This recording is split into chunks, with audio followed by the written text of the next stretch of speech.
Αυτή τη στιγμή έχουμε ένα κόσμο ο οποίος δεν αντιλαμβάνεται γιατί βρίσκεται σε μια νοσηρή κατάσταση που λέγεται απάθεια. Μια απάθεια όπου πλέον δεν νιώθει ούτε φόβο, ούτε θυμό, ούτε καν χαρά.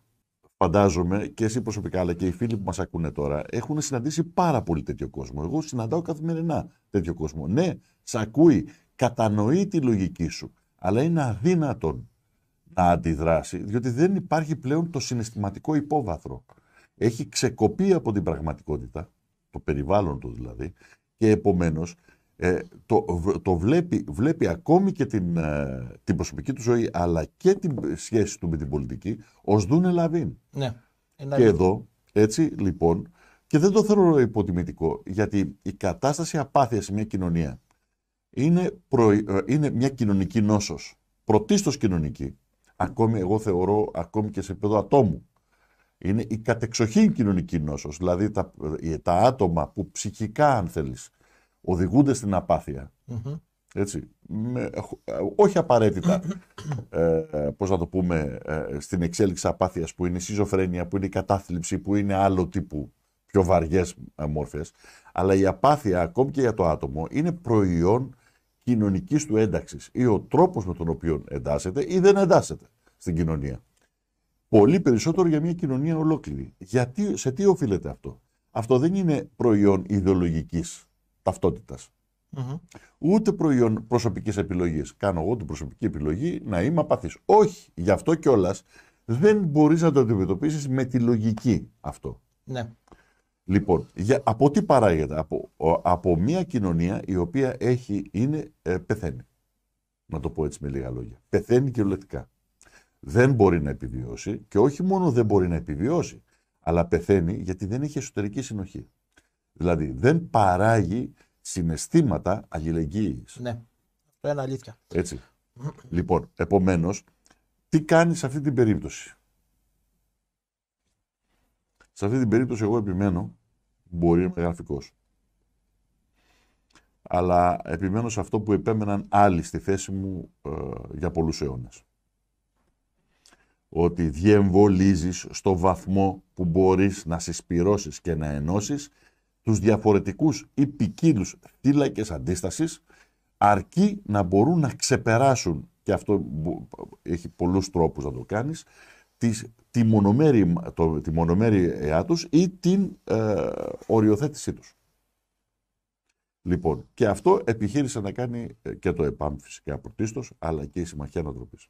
Νομίζω ότι αυτό που λειτουργήσε τα 4 τελευταία χρόνια, αν και πίστευα ότι τουλάχιστον εκείνο το κομμάτι που αντιστάθηκε, έστω και αν ήταν μικρό, θα μπορούσε να ενωθεί, να συσπυρωθεί, ώστε να μπορεί να λειτουργήσει ως υπομόχλιο για την κινητοποίηση του απαθούς, της απαθούς κοινωνίας, γιατί ξέρεις, είσαι άνθρωπος που ασχολείσαι με αυτά τα θέματα, ιδιαίτερα σε ένα πολύ δύσκολο χώρο, όπου η απάθεια είναι βαθύτατη νόσος, ειδικά για τους εξαρτημένους ανθρώπους. Έτσι. Είναι ένα στοιχείο το οποίο ακολουθεί την εξάρτηση, είναι ταυτισμένο με την εξάρτηση. Λοιπόν, σε αυτές λοιπόν τις υποθέσεις δεν εγκαταλείπεις τους απαθείς. Δεν τους εγκαταλείπεις. Προσπαθείς να βρεις το μοχλό ή το υπομόχλιο για να μπορέσεις να τους κινήσεις. Να κινηθούν και αυτοί μαζί σου. Ναι. Στο μέτρο του δυνατού και στο μέτρο της δικής τους δυνατότητας. Όχι με βάση τις ιδιοληψίες που έχεις εσύ στο κεφάλι ή που θα ήθελες να έχεις. Εντάξει. Επομένως λοιπόν, τι πρέπει να δούμε? Πρέπει να δούμε το γεγονός ότι να το δούμε από τη σκοπιά των ανθρώπων αυτών. Ναι. Γιατί ναι, ακούω πολλές βρισχές για το λαό και την κοινωνία και όλα αυτά. Όχι, εγώ είμαι άνθρωπος ο οποίος προσπαθώ να καταλάβω τη ρίζα του προβλήματος. Γιατί διαφορετικά δεν έχει νόημα, θα μπορούσαμε κάλλιστα να πούμε άισι ας πούμε, και να κλειστούμε στο μικρό κόσμο μας. Και αυτό δεν είναι μια μορφή απάθειας? Το να κλειστούμε στο μικρό κόσμο, στο μικρό κόσμο των ομοειδεατών μας ή αν θέλετε αυτών που ομοθυμούν μαζί μας, και τελειώσει η ιστορία, ρε παιδί μου. Ένα είδος αναχωρητισμού. Τον αναχωρητισμό τον είδαμε στο Μεσαίωνα. Τον είδαμε καθώς κλείνονταν στα μοναστήρια αυτοί που κλείνονταν, όχι για να βρουν το Θεό και μέσω της πίστης να κινητοποιηθούν οι ίδιοι για τα ευρύτερα καλά, γιατί είδαμε και έναν μοναχισμό, μάχημο μοναχισμό, μέσα στην Επανάσταση του 1921. Και όχι μόνο, αλλά και πριν, σε εξεγέρσεις του έθνους κτλ. Αλλά διάβαζα πρόσφατα, διάβασα με ένα εκπληκτικό βιβλίο του Πρεβελάκη για την εξέγερση της Κρήτης του 1866, πώς έπαιζε ο μοναχισμός ρόλο στις ίδιες επαναστάσεις. Εγώ μιλάω για εκείνον τον μοναχισμό που οδηγούσε στον αναχωρητισμό, που έλεγε δηλαδή ότι εμένα δεν με ενδιαφέρει αν κινδυνεύει η βασιλεύουσα, η πόλη. Δεν με ενδιαφέρει. Εγώ πρέπει να λύσω τα θεολογικά μου ζητήματα. Και επομένως, αυτοί που βρέθηκαν στις επάλξεις ήταν ελάχιστοι μισθοφόροι με τον Ιουστινιάνη. Όχι οι 600.000 ενήλικες που είχε σαν πληθυσμό η πόλη. Επομένως, τι γίνεται. Ας το δούμε αυτό. Ήταν μια επίδειξη ισχύως της εξουσίας. Ό,τι και να κάνεις, ό,τι και να γίνει, εγώ θα σε πατήσω στο λαιμό. Μας κόστισε κοντά 100.000 νεκρούς το τρίχρονο. Εντάξει. Λοιπόν, και δεν λογοδότησε κανείς. Δεν υπήρξε κανένας που να ασχολήθηκε ή να ίδρωσε το μέτωπό του. Και είχαμε μια σύσσωμη αντιπολίτευση, η οποία ακόμη και όταν ασκούσε κριτική, αποδεχόταν την ισχύ του Λουδοβίκου του Μαξίμου. Λοιπόν, επομένως, τι του λέγανε του ανθρώπου στη μεγάλη πλειοψηφία της κοινωνίας? Να πειθαρχείς σε αυτό που σου λένε οι ειδικοί της εξουσίας. Αυτό έκανε. Μάλιστα. Αυτό έκανε. Πειθάρχησε στους ειδικούς εξουσίας. Τι του έλεγε η ιεραρχία της Εκκλησίας, που βρήκε μια εξαιρετική ευκαιρία να βάλει τον κεσαροπαπισμό ως βασικό θεμέλιο της Ορθόδοξης Οθεολογίας? Τι του είπε? Σκάσε ηλίθιε και να ακούς αυτό που σου λέει ο Μητροπολίτης. Ποιος Μητροπολίτης?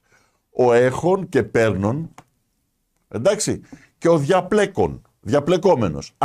Αυτός δηλαδή που έτσι ή αλλιώς δεν έχει καμιά σχέση με την Ορθόδοξη παράδοση, με τον χριστιανισμό, με τον Χριστό τον ίδιο, καμία σχέση. Επομένως, λοιπόν, αυτό έκανε ο κόσμος. Τι περιμένουμε από έναν κόσμο ο οποίος δεν έχει ούτε το θάρρος, ούτε την ευχέρεια, ούτε την κουλτούρα να ψάξει παραπέρα? Εμείς πρέπει να του κάνουμε αυτό πρέπει να το κάνουμε εμείς για αυτόν, προς όφελός του όμως, έτσι. Ναι. Και όχι να περιμένουμε από μόνος του.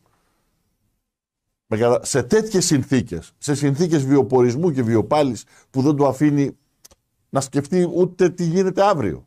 Έτσι. Άρα περάσανε τότε, λέω αυτή την παρατήρηση και πάμε στο τηλέφωνο, άρα περάσανε πάρα πολύ αυτά τα μηνύματα περί αρεστίας, αυθεντίας και ούτω καθεξής. Και του μίσους. Το μίσος. Προς την δόξα του άλλου, προς τη γνώμη του άλλου. Ακριβώς. Το μίσος διαπέρασε οριζόντια ολόκληρη την κοινωνία και στο χώρο που αντιστάθηκε και στο χώρο που συνθηκολόγησε για τους ΑΒ λόγους. Έτσι. Και αυτό το μίσος εκφράστηκε και στο 16% της πασπερμίας των ψηφοφόρων. Μίσος απέναντι στον άλλον, γιατί έχει διαφορετική θρησκεία ή γιατί είναι άπιστος ή γιατί έχει άλλη ιδεολογία ή και την τρέλα του την ίδια. Διάβασα πάντως κάπου ένα άρθρο της κυρίας Δελιβάνη, η οποία έλεγε το εξής, ότι ο ΣΥΡΙΖΑ πυροβόλησε μόνος τα πόδια του. Ναι. Όχι, εγώ δεν συμφωνώ σε αυτό.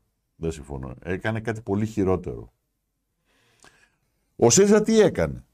Με την πολιτική του έδωσε τη δυνατότητα στην πιο εγκληματική πολιτική οικογένεια που πέρασε ποτέ από τον τόπο και μια από τις πιο εγκληματικές οικογένειες της Ευρώπης, δηλαδή την οικογένεια Μητσοτάκη, να πάρει τετραετία και να κάνει αυτά που έκανε. Το δεύτερο φοβερό που έκανε είναι ότι συντήρησε ως ξενιστής το Σημιτικό Πασόκ και αυτό επέτρεψε την ανασυγκρότηση του ίδιου του Πασόκ. Ο οποίος έχει μιλήσει με ανθρώπους του Πασόκ που ψηφίζουν Πασόκ, αυτό εννοώ, θεωρούν ότι αυτοί είναι αυτοί που πολέμησαν ενάντια στο Σιμίτη και στο εξυγχρονιστικό Πασόκ του Σιμίτη, το οποίο προσχώρησε στο ΣΥΡΙΖΑ και επέτρεψε στο Πασόκ ξανασταθεί στα πόδια του. Βεβαίως θα μου πείτε, με έναν άνθρωπο, με έναν επικεφαλής, που μπροστά του η Καηλή είναι απλά καμαριέρα, δεν είναι θέμα, δηλαδή έλεος. Αλλά παρόλα αυτά όμως, επειδή δυστυχώς στη χώρα η μεταπολίτευση δημιούργησε καταστάσεις κομματικής εξάρτησης σε τέτοιο βαθμό όπου υποκαταστάθηκε ο γνήσιος παραδοσιακός πατριωτισμός του Έλληνα με τον κομματικό πατριωτισμό, έτσι λειτουργεί αυτή, γι' αυτό και θα δούμε το Πασόκ να ανεβαίνει. Θα πάει και άλλο πιο ψηλά. Θα πάει και πιο ψηλά. Λοιπόν, και επομένως, Υπάρχει το τελευταίο λοιπόν, την τελευταία παρακαταθήκη που μας αφήνει ο ΣΥΡΙΖΑ καθώς φεύγει από το πολιτικό σκηνικό, και θα δείτε ότι θα έχει την τύχη της ελιάς στην Ιταλία με τον Ταλέμα. Ναι. Την ίδια τύχη θα έχει, θα εξαφανιστεί από προσώπου γης. Επομένως, ποιο είναι το τελευταίο του παρακαταθήκη? Το γεγονός ότι θα αναβιώσει το Πασόκ και θα έχουμε ξανά μανά Νέα Δημοκρατία Πασόκ να ξεφτιλίζεται το σύμπαν και να ξεπουλιέται το σύμπαν σε ένα πλαίσιο όμως πολύ χειρότερο από αυτό που είχαμε δεκαετία του 80, δεκαετία του 90 ή του 2000. Εκεί που τη δείχναν δικές δημοσκοπήσεις ήταν γύρω στο 34-35%. Κοιτάξτε να δείτε, όσο το ψάξαμε, όσο μπορούσαμε να το ψάξουμε στις μεγάλες συγκεντρώσεις πληροφόρων που είχαμε και εκλογικούς αντιπροσώπους άλλωστε, δεν ισχύει αυτό. Δηλαδή, όντως ο κόσμος ψήφισε μαζικά με αυτόν τον τρόπο που ψήφισε. Γι' αυτό και πιστεύουμε ότι το πουσάρισμα που έφαγε η Νέα Δημοκρατία είναι γύρω στα 3%. Εκεί. Και αυτό τόσο το υπολογίζετε εσείς. Τόσο το υπολογίζουμε. Αλλά παρόλα αυτά, το πούμε, δηλαδή αυτά τα μαγειρέματα. Singular. Ναι. Παρόλα αυτά, η Συμμαχία Ανατροπής, δηλαδή και κυρίως το ΕΠΑΜ, η Συμμαχία Ανατροπής έχει κάνει προσπάθεια, ζητάει από την Κεντρική Εφορευτική Επιτροπή που βρίσκεται στον Άριο Πάγο, αλλά όλα τα τηλεγραφήματα των δικαστικών αντιπροσώπων από τις επαρχίες, από τις περιφέρειες όπου κατέβασε η ψηφοδέλτια, τα πρωτογενή δηλαδή στοιχεία, προκειμένου να δούμε ποια είναι η πραγματικότητα του εκλογικού αποτελέσματος. Να δούμε. Σε περίπτωση που διαπιστώσετε ότι σας έχουν κόψει, ας πούμε, αυτό που λέτε 0,30, θα προσφύγουν. Πέρα από το ότι θα το καταγγείλουμε, θα προσφύγουμε κιόλας, έστω και αν δεν πιστεύουμε ότι θα βρούμε το δίκαιο μας. Αλλά τουλάχιστον όσον αφορά τη Singular εκεί, αυτά τα μαγειρέματα που κάνουμε. Το μεγάλο θέμα, κάναμε μια ολόκληρη προσπάθεια από τις πρώτες εκλογές που κατέβηκε το ΕΠΑΜ μόνο του, ή μάλλον σε συνεργασία με τον Παπαθεμελή το 12, λοιπόν, να πάμε σε όλα τα κόμματα της αντιπολίτευσης εντός κοινοβουλίου και τα υπόλοιπα κόμματα, να κάνουμε μια παράσταση όλοι μαζί στον Άριο Πάγο ή οπουδήποτε, να θέσουμε θέμα ότι είναι αντισυνταγματικό το να υπάρχει ιδιωτική εταιρεία καταμέτρησης ψήφων. Μπράβο. Αυτό ήθελα να ρωτήσω. Κάθε φορά που σας ακούω και το λέτε, γιατί παρακολουθώ πολλές συνεντεύξεις και τα λοιπά και εκπομπές, δεν βγαίνει ένας να σας ρωτήσει στην Ευρώπη το φαινόμενο με το Singular. Όχι, δεν υπάρχει. Δηλαδή. Στις περισσότερες ευρωπαϊκές χώρες αναλαμβάνει το δημόσιο. Όπως και σε εμάς μέχρι τη δεκαετία του 90. Μπράβο, το ξέρω αυτό, ναι. Αλλά θέλω να πω, αυτή η πρακτική έχει ξαναγίνει, θεωρείται. Αυτή είναι η Αμερικανιά. Αυτή μας την έφερε ο Σιμίτης και οι Αμερικάνοι. Καλά, αυτό δεν περιμένεις καπόδα. Παρόλο που η Singular συμμετέχει σε εκλογές. Δηλαδή έχει τεχνογνωσία εκλογών από το 80, αν θυμάμαι καλά. Όχι, έχει τεχνογνωσία ως ιδιώτης. Δεν ήταν καταμετρητής στο Υπουργείο. Δεν ήταν. Απλά υποστήριζε κάποια όλα τη μετάδοση των συστημάτων. Αυτή μπορεί να το αφαιρέσει κάποια κυβέρνηση, δηλαδή να πει και να επανέλθουμε στο παράδειγμα. Γι' αυτό και εμείς στα Συμμαχία Ανατροπής είχαμε μια βασική θέση που έλεγε το εξής, ότι μια άλλη κυβέρνηση οφείλει να αναθεωρήσει όλες τις συμβάσεις με ιδιώτες σε όλα τα ζητήματα που αφορούν δημόσια αγαθά, λειτουργίες και υποδομές. Γιατί και μέσα αυτό βεβαίως και η Singular. Δεν είναι δυνατόν να μην μπορεί το κράτος να διεξάγει εκλογές μόνο του και να χρειάζεται Singular, αν είναι δυνατόν. Αυτοί πώς την πήρανε δηλαδή τη συμφωνία? Οι Αμερικάνοι. Είναι Αμερικάνοι πίσω. Ναι, λέω πλειοψηφία της Βουλής υπφόλησε για να τους δώσουν. Όχι βέβαια, είναι ιδιωτική σύμβαση του κράτους και δεν περνάει υπό έγκριση της Βουλής. Βεβαίως, τι κάνουν αυτοί, συντηρούν ένα μεγάλο εκλογικό σώμα, 9.932, τη στιγμή που το εκλογικό σώμα στη χώρα είναι ζήτημα εάν είναι στους 7.700, 7.800, τόσο είναι το πραγματικό εκλογικό σώμα. Αυτοί συντηρούν λοιπόν πάνω από 2 εκατομμύρια πλάς. Έτσι, πρώτον, για να εμφανίζουν αποχή τεράστια, υπερδιπλάσια της πραγματικής. Γιατί αυτό ενισχύει τα ποσοστά των κομμάτων μες στη Βουλή. Έτσι, το δεύτερο σημαντικό είναι ότι όταν έχεις ένα περιθώριο πλασματικών ψηφοφόρων, που είναι οι περισσότεροι από αυτούς που έχουν πεθάνει, σαν τον πατέρα μου. Ο πατέρας μου ψήφισε σε αυτές τις εκλογές. Παρά το γεγονός ότι τον έχασα τον Αύγουστο του 2020. Λοιπόν, όταν λοιπόν δεν εκαθαρίζεις τους καταλόγους, θυμάμαι τη δεκαετία του 80, δεν θα γινόταν εκλογές, Γιατί ήταν απέτηση και το κομμάτι του Κοινοβουλίου, δεν ήταν μόνο. Έτσι. Δεν θα γινόντουσαν εκλογές εάν δεν εκαθαρίζονταν οι εκλογικοί κατάλογοι. Ήταν κορυφαίο ζήτημα τότε. Και μάλιστα επενέβαινε και η δικαιοσύνη. Δηλαδή σου έλεγε ο Άριος Πάγος ότι μάγκα μου, έτσι και δεν εκαθαρίσεις, το αποτέλεσμα είναι διαβλητό και άρα ακυρώσιμο. Σήμερα έχουμε 2 εκατομμύρια πλασματικούς ψηφοφόρους. Εντάξει, και δεν κουνιέται κανένας. Η αλήθεια είναι ότι βρέθηκαν 10.000 ψηφοφόροι άλλων των 115 ετών. Μα σου λέω, ο πατέρας μου έχει πεθάνει. Νερό από το Καματερόπουλο. Μια φίλη που όντως έχει χάσει και αυτή τον πατέρα της, μου έλεγε και εμένα ο πατέρας που ήταν στους εκλογικούς καταλόγους. Έτσι. Λοιπόν, έχουμε ανθρώπους οι οποίοι πεθάναν από τη δεκαετία του 90 και παραμένουν στους εκλογικούς καταλόγους. Εγώ θα ήθελα να πω μόνο το εξής. Φορά είχα δει τον κύριο ακόμα φοιτητής στο οικονομικό. Το 2010, τον ακολουθώ από τότε, είστε μέσα στον παλμό της κοινωνίας και μιλάτε για αυτά που πρέπει να μιλήσετε. Θέλω να πω το εξής, ότι ακόμα, όπως φαίνεται, ακυρώνει την παρακαταθήκη του, γιατί το ΠΑΣΟΚ ακύρωσε το κοινωνικό κράτος. Η παρακαταθήκη του ΣΥΡΙΖΑ ήταν εξουσία στο λαό, την ακύρωση με το δημοψήφισμα, πουλώντας τη δημοκρατία. Πιστεύετε ότι θα το πράξει αυτό η Νέα Δημοκρατία με την Ευρώπη? Κοιτάξτε. Δηλαδή η παρακαταθήκη της Νέας Δημοκρατίας είναι η Ευρώπη. Πιστεύετε ότι θα έχουν έρθει οι συνθήκες πλέον να μιλάμε γι' αυτό? Αυτή είναι η ερώτησή μου. Κοιτάξτε, δεν ξέρω αν έγινε κατανόηση. Ωραία, εντάξει. Ευχαριστούμε πάρα πολύ. Ναι. Να πούμε κάτι, ότι το κράτος που θα οικοδομηθεί υπό το καθεστώς μονοκρατορίας της οικογένειας Μητσοτάκη, είτε απευθείας, είτε αν κατορθώσει να πάρει τους 180 βουλευτές, είτε όχι, γιατί έχει εφεδρείες πλέον. Έχει την εφεδρεία του Ανδρουλάκη, έχει εφεδρείες δηλαδή, ακόμη και αν δεν το καταφέρει, βεβαίως θέλει τη μονοκρατορία τη δική του, διότι η οικογένεια Μητσοτάκη υπηρέτησε πάντα τον ολοκληρωτισμό, τον φασιστικό ολοκληρωτισμό. Ποτέ δεν υπηρέτησε τη δημοκρατία ή το δημοκρατικό πολίτευμα. Λοιπόν, επομένως, αυτή είναι η ιδεολογία της, αν θέλετε. Λοιπόν, από εκεί και πέρα τι θα κάνουμε? Θα έχουμε μία άνοδο, αυτό που λέμε την εξέλιξη του επιτελικού κράτους σε Führer State ή Führer Staat, όποιος ξέρει γερμανικά. Δηλαδή ένα κράτος το οποίο θα διαθρώνεται γύρω από τη βούληση, την κυρίαρχη βούληση του Λουδοβίκου του Μαξίμου. Μπορεί να ονομάζεται πρωθυπουργός ή αύριο να υλοποιηθεί αυτή η ιστερική φαντασίωση του νεοφιλελεύθερου φασισμού που ζούμε, με την εκλογή του Προέδρου της Δημοκρατίας από τον ίδιο τον λαό, πρόταση του πατρός Μητσοτάκη, έτσι, εδώ και πολλά χρόνια, λοιπόν, από τον ίδιο τον λαό, με υπερεξουσίες τέτοιες ανάλογες με τον πρόεδρο της Δημοκρατίας της Βαϊμάρης, να το πούμε έτσι, που έφερε τον Χίτλερ στην εξουσία. Λοιπόν, αυτό θα δούμε. Θα δούμε ένα ολοκληρωτικό καθεστώς.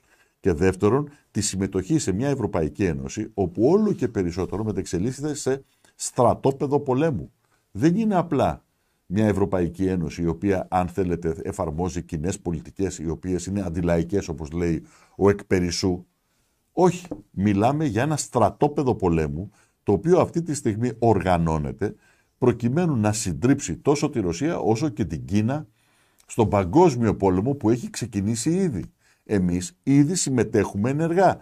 Δώσαμε το OK σε μια κυβέρνηση όπου έχει κηρύξει τον πόλεμο κατά της Ρωσίας, διαστόματος του κυρίου Μητσοτάκη ως πρωθυπουργού, το οποίο αποτελεί όχι μόνο έγκλημα εσχάτης προδοσίας, πράξη εσχάτης προδοσίας με βάση το Σύνταγμα της χώρας αλλά και τον ποινικό κώδικα, αλλά αποτελεί και έγκλημα κατά της ειρήνης, σύμφωνα με το Διεθνές Ποινικό Δίκαιο.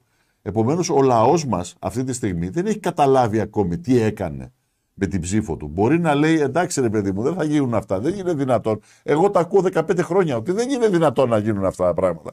Και όμως γίνονται, και πολλές φορές με πολύ χειρότερο τρόπο.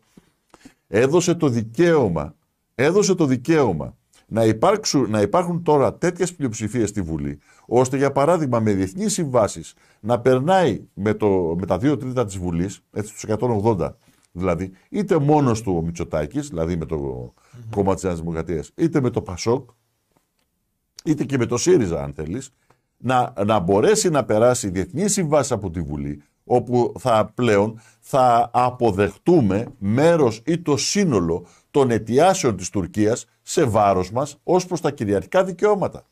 Με βάση το άρθρο 27 και άρθρο 28 του Συντάγματος, μπορεί μια πλειοψηφία, είτε απλή είτε ενισχυμένη, να οδηγήσει σε αλλαγή των συνόρων της χώρας και περιορισμό της εθνικής κυριαρχίας της χώρας μας. Και της εδαφικής, παρακαλώ. Και της εδαφικής. Το έχουμε αντιληφθεί ακριβώς που πάμε. Και σε αυτές λοιπόν τις περιπτώσεις, να γιατί εγώ ούρλιαζα σε όλη την προεκλογική περίοδο, αν μη τι άλλο, η τελευταία γραμμή άμυνας, που θα μπορούσε να γίνει και γραμμή επίθεσης, να το πούμε έτσι, του λαϊκού παράγοντα, θα θέλαμε, χρειαζόμασταν μια αντιπολίτευση μέσα στη Βουλή, η οποία να μπορεί να επικαλεστεί στην πράξη το 120 παράγραφος 4 του Συντάγματος, δηλαδή με κάθε τρόπο και με κάθε μέσο, ακόμη και με τη βία, προκειμένου να μην περάσουν τέτοιες συμφωνίες. Όχι μια αντιπολίτευση που απλά θα καταψηφίσει και θα καταγγέλει. Λοιπόν, και δυστυχώς αυτό έχουμε εισπράξει αυτή τη στιγμή από τα αποτελέσματα. Και αυτό δεν σημαίνει βεβαίως ότι τελειώσαμε τον αγώνα ή παραδόθηκαν τα όπλα, όπως θέλουν να μας λένε κάποιοι. Οπότε να ακολουθήσουμε και εμείς τη δική τους λογική της παραίτησης και της αποχώρησης από αυτήν την ιστορία. Όχι. Όχι. Θα βρούμε τρόπο να παλέψουμε για την ιστορία αυτή και να τη συνεχίσουμε. Και βεβαίως ελπίζω τουλάχιστον ο κόσμος που συσπυρώθηκε ή πάλεψε γύρω από τη Συμμαχία Ανατροπής, εντάξει, και δεν εννοώ τα κεφάλια, εννοώ τον κόσμο που πολέμησε, έτρεξε για αυτή την ιστορία, να καταλαβαίνει τώρα τη σημασία που έδινε το ΕΠΑΜ εξιδρύσεώς του για την τοπική οργάνωση. Δηλαδή το να έχουμε οργανωμένες δυνάμεις σε όλη την Ελλάδα. Χωρίς οργάνωση, και να το πω ελληνιστή, οργανιζίρεν, δεν μπορεί να βγει απολύτως τίποτα. Γι' αυτό ο μεγαλύτερος εχθρός του εθνικοπληρωθετικού αγώνα του γένους μας, του σύγχρονου εθνικοπληρωθετικού αγώνα, ξέρετε ποιοι είναι? Είναι οι ακομμάτιστοι. Γιατί τι σου λένε οι ακομμάτιστοι? Να παραιτηθείς από τη δυνατότητα πολιτικής οργάνωσης.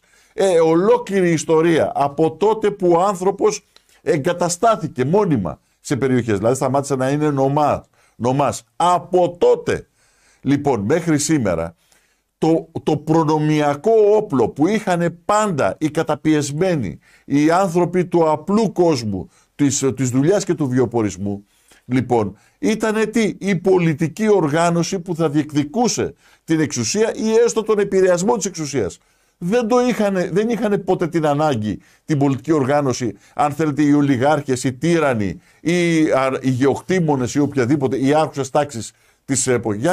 Γιατί αυτοί μπορούσαν να επηρεάσουν την εξουσία ή αν θέλετε να οργανωθούν μέσα στην ίδια την εξουσία, εξαγοράζοντάς την ή κρατώντας στα χέρια, αν μιλάμε για απολυταρχίες κτλ.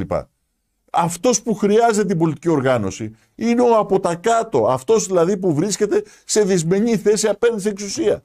Δεν έχει άλλο τρόπο από το να οργανωθεί ο ίδιος και να βρει τον τρόπο να συνεννοηθεί με τους ομότιμούς του, να το πούμε έτσι, ομότιμούς τους κοινωνικά, έτσι, λοιπόν, ώστε να μπορεί να την παρατεθεί και να διεκδικήσει. Και αυτό είναι το μεγαλύτερο πλήγμα που δέχτηκε ο ελληνικός λαός στη μεταπολίτευση, ιδιαίτερα μετά την άνοδο του Πασόκ.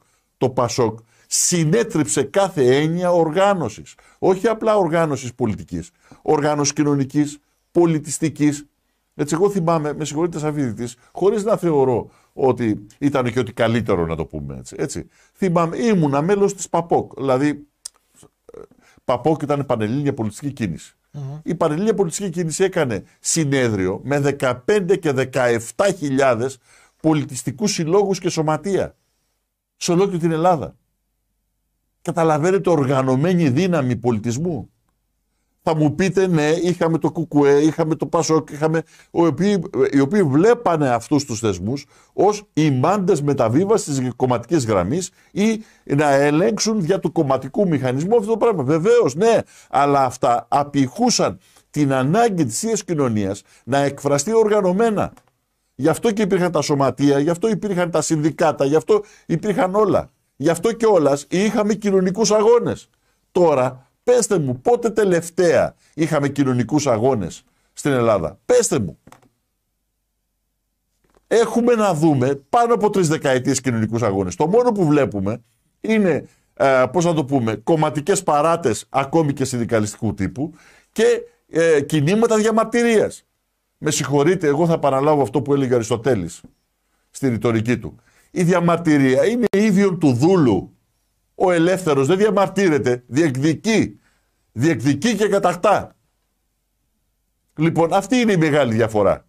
Λοιπόν, πότε είδαμε κοινωνικούς αγώνες διεκδίκησης τελευταία φορά?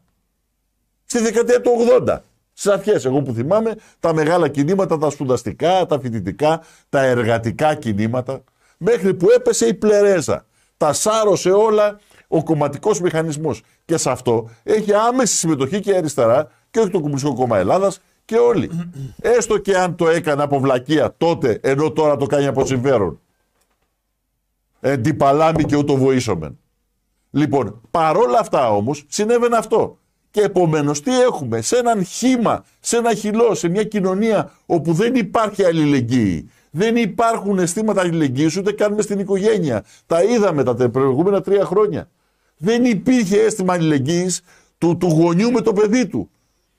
Τίποτα. Το έδινε να εμβολιαστεί σε ένα πειραματικό σκεύασμα και ούτε που τον ένοιαζε το γεγονός ότι ακόμη και οι ειδικοί της εξουσίας λέγανε ότι το παιδί δεν κινδυνεύει από τον κορονοϊό.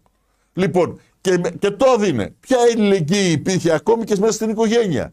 Ή όταν τα παιδιά εκβίαζαν τους γονείς μιας κάποιας ηλικίας κιόλας, οι οποίοι είχαν την κοινωνική εμπειρία να καταλαβαίνουν ότι δεν μπορεί να κινδυνεύουμε ρε παιδιά από μια ίωση. Ναι. Έτσι. Και τους ξανάγκαζαν και πηγαίνανε να εμβολιαστούν και μετά καταλήγανε είτε ανάπηροι είτε οτιδήποτε. Έχουμε εκατοντάδες τέτοια παραδείγματα. Χάθηκαν άνθρωποι έτσι. Λοιπόν, και πού υπάρχει η αλληλεγγύη τώρα? Σε πρωτογενές επίπεδο. Πόσο μάλλον τώρα σε επίπεδο κοινωνικό, οικονομικό, πολιτικό. Γι' αυτό λέμε η οργάνωση δεν έχει καμία σχέση με την ψήφο. Η ψήφος είναι το αποτέλεσμα, αν θέλετε. Η κλιμάκωση αυτή. Εγώ αυτό που χάρηκα σε αυτές τις εκλογές είναι γιατί γνωρίστηκα με κόσμο ο οποίος είναι πραγματικά ικανός να οργανώσει. Αρκεί να μην χάσει το ηθικό του. Αρκεί να μην το βάλει κάτω. Όπως θα θέλανε πάρα πολύ. Σήμερα με βγάλαν σε μια ραδιοφωνική εκπομπή και μου λέγανε, κύριε Καζάκη, είσαστε έντιμος, παλεύετε τόσα χρόνια, αλλά δεν σας ψηφίζουν. Το έντιμο για σας είναι να παραιτηθείτε. Είναι έντιμο για σας. Γιατί εντάξει, δεν σε ηθικολογείς, δεν πουλιέσαι. Αλλά παραιτήσω, αδερφέ, τι περιμένεις, αφού δεν βγαίνεις πουθενά. Δεν είναι κάτι παράλογο αυτό. Δεν το λέω για τον δημοσιογράφο προς Θεού. Λοιπόν, ναι, ορισμένοι θα μπορούσαν να το σκεφτούν. Αλλά εγώ αισθάνομαι Δον Κιχώτης. Η αλήθεια είναι ότι υπάρχει μια τέτοια ερώτηση και μέσα στο chat. Λοιπόν, καταρχάς να ξεκαθαρίσω κάτι. Εγώ είμαι ταγμένος σε αυτό που κάνω. Δεν με ενδιαφέρει αν εκλεγώ ή δεν εκλεγώ. Δεν με νοιάζει.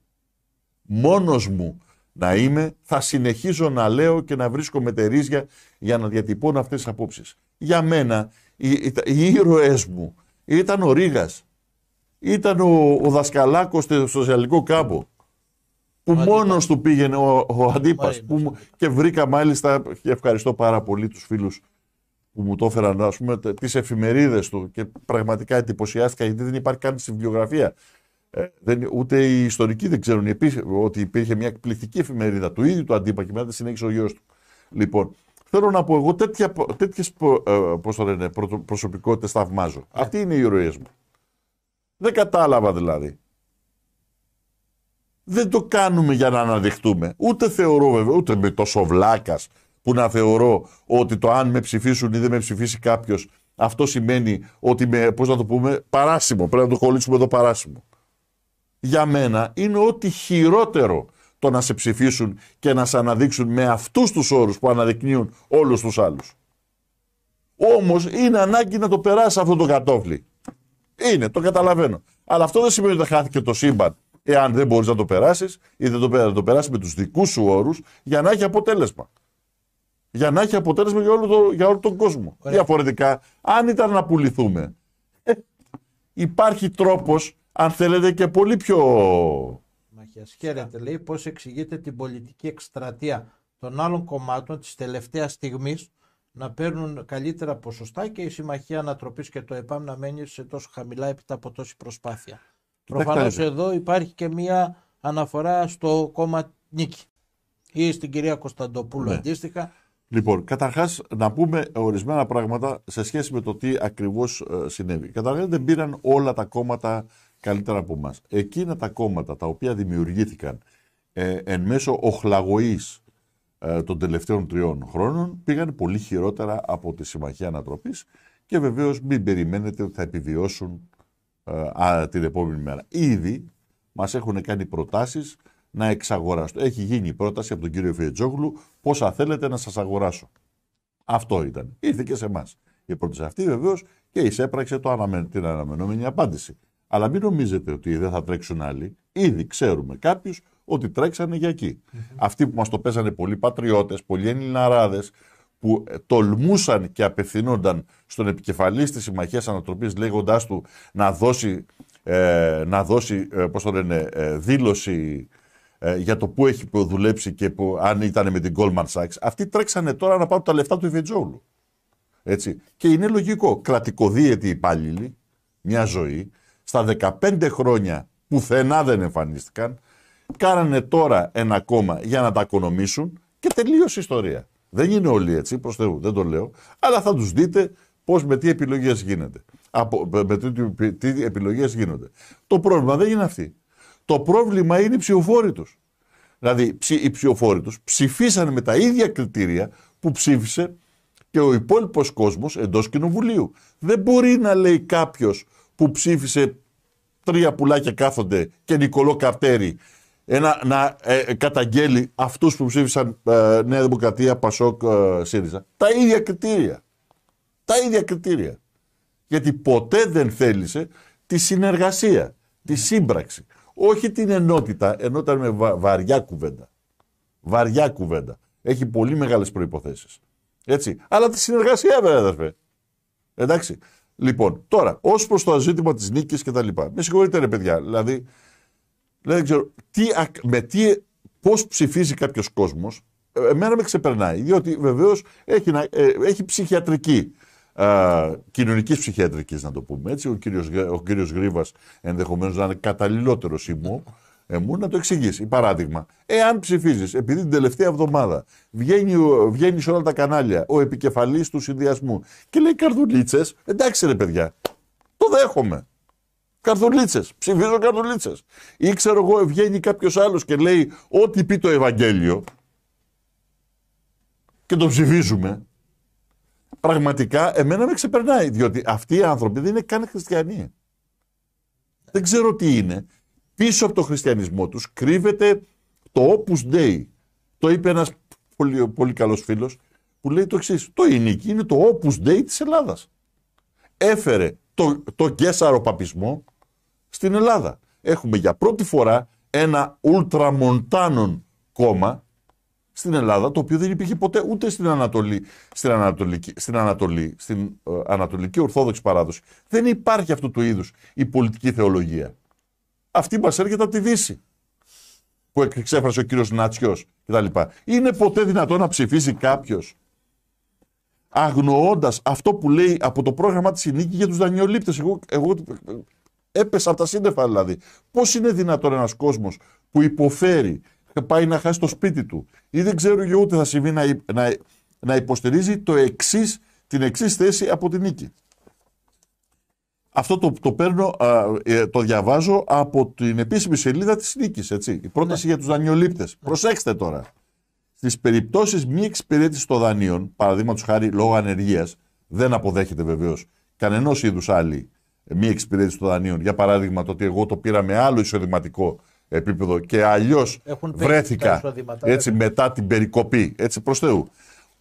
Προσέξτε εδώ, θα τρελαθούμε δηλαδή. Ο δανειζόμενος θα αναλαμβάνει υποχρεωτική εργασία στο ευρύτερο δημόσιο με ειδικό καθεστώς αυξημένων κρατήσεων, ώστε να υπάρξει υποχρεωτική μακροχρόνια εξυπηρέτηση των δανείων. Συγγνώμη παιδί μου, εγώ με ξεπερνάει. Αυτός ο κύριος που το έχει γράψει, πατέρες εκκλησίας έχει διαβάσει. Πώς καταφέρονται ενάντια στο χρέος και πώς ζητάνε τη διαγραφή των χρεών. Καλά, δεν μιλάω για συσάχθεια τώρα, εδώ μιλάμε για αμόρφωτους ανθρώπους οι οποίοι ψάχνουν να δω πώς να τους χαρακτηρίσεις, έτσι. Τον κατημά του κατημά.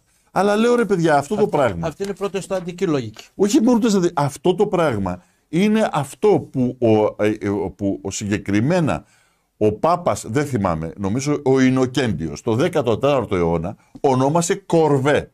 Δηλαδή, τι σημαίνει κορβέ? Σημαίνει ότι αν χρωστά στον άρχοντα, ο αγρότης, τότε ο άρχοντας έχει δικαίωμα να εξαναγκάσει σε εργασία τον κολίγα του.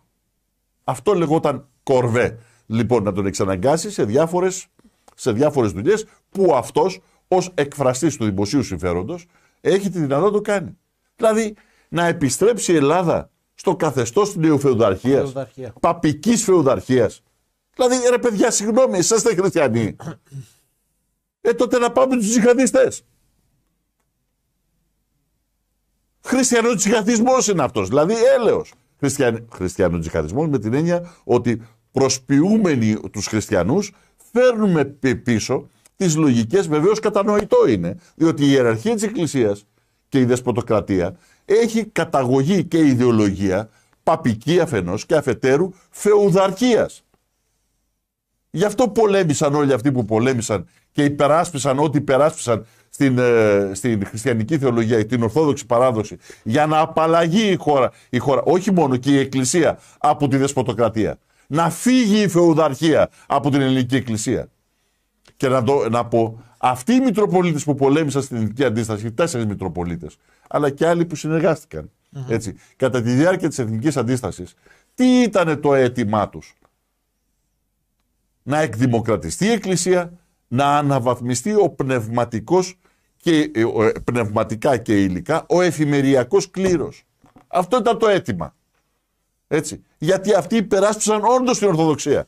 Δεν ήταν πουλημένα τομάρια που κάποιοι τους βάλουν τα λεφτά για να το παίξουν οι χριστιανοί.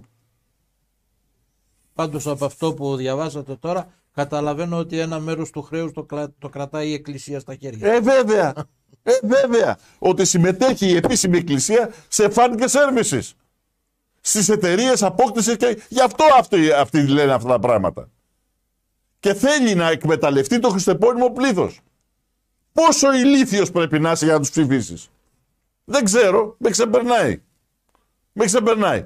Πολύ περισσότερο. Εγώ θεωρώ ότι αυτή είναι πολύ πιο προκλητική από τον Κωσιδιάρης. Ναι. Πολύ πιο προκλητική. Λοιπόν, από εκεί και πέρα τώρα, εάν θέλετε το Ευαγγέλιο τι ονομάζει και σπέρνουν το μίσος, αυτοί δεν έρχονται με την αγάπη του Χριστού. Όχι, αυτό φαίνεται. Έρχονται με τη θεολογία του μίσους. Στο όνομα του Ευαγγελίου κατασφάξανε στις σταυροφορίες ολόκληρη την Ανατολή και με τους Ιούδες μετά. Γιατί έχω τρελαθεί ρε παιδί μου με τον ανιστόρητο κόσμο που μου το πέσει και χριστιανός. Μου φοράει και μια μαντήλα και νομίζει ότι είναι με τον Χριστό πανάθεμά του. Και δεν έχει διαβάσει ούτε τον Παύλο. Τον Άγιο. Λοιπόν στο όνομα του Ευαγγελίου, έτσι, στην πρώτη σταυροφορία, όπου ηγόντουσαν νατσιοί, έτσι, και έγανε πόλεις ολόκληρες και τα παιδιά, τα μωρά, τα παίρναν των απίστων φυσικά, τα παίρνανε, τα ψήνανε και τα τρώγανε. Τα γράφουν οι βυζαντινοί χρονογράφοι της εποχής, λέγοντας ότι απίστευτο πράγμα αυτή η βαρβαρότητα της Δύσης. Και έρχονται τώρα το κόμμα αυτό να μας φέρει αυτή τη βαρβαρότητα ως θεολογικό πρότυπο. Με ξεπερνάει μετά. Εγώ δεν τους θεωρώ χριστιανούς αυτούς. Με ποιο δικαίωμα μιλάνε εδώ στον τζιχαδισμό? Αυτοί είναι πιο επικίνδυνοι από τους τζιχαδιστές. Πάντως από εκεί φαίνεται να δημιουργεί μια καινούργια γενιά σκλάβων. Έτσι, όχι σκλάβων. Που θα μπορούσε το κράτος, ας πούμε, να τους διαθέτει δωρεάν στους άλλους πολίτες. Βεβαίως. Η Εκκλησία πρώτα και κύρια. Οι καλύτεροι των Μητροπολιτών που μέχρι τώρα μας λέγανε σκάσμος, αυτοί δεν απειλούσαν με αποτυχισμό οι ιερείς και πιστούς, γιατί διαφωνούσαν με την επιβολή του lockdown. Πού ήταν ο κύριος αυτός όταν κλείνανε οι χώροι λατρείας? Που δεν τόλμησε ο ναζισμός να τους κλείσει? Πού ήταν? Φαντάζομαι ότι υποστήριζε το αίτημα. Ναι. Και όλοι αυτοί οι χριστιανοί που ξαφνικά εμφανίστηκαν. Πού?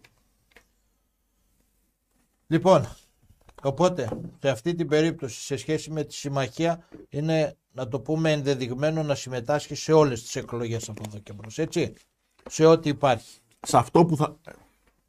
Εγώ θεωρώ ότι πρέπει ο κόσμος της συμμαχίας να αποφασίσει. Ναι. Δεν είναι το θέμα του τι λέω εγώ. Έτσι, άλλος τρέχει. Και εγώ τρέχω, βεβαίως. Και παίζει ρόλο η γνώμη μου, μια και τρέχω. Ναι. Αλλά αυτός που τρέχει αποφασίζει.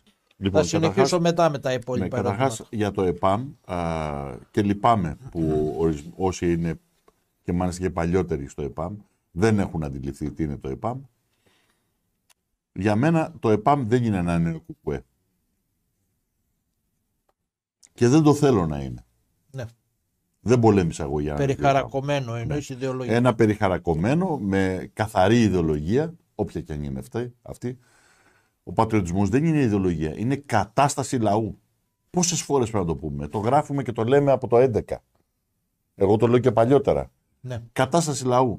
Πότε είναι ο πατριωτισμός του λαού σαν δύναμη κίνησης, αν θέλετε, του δίνει τη δυνατότητα να μπορεί να δράσει επαναστατικά, να το πούμε έτσι? Πότε?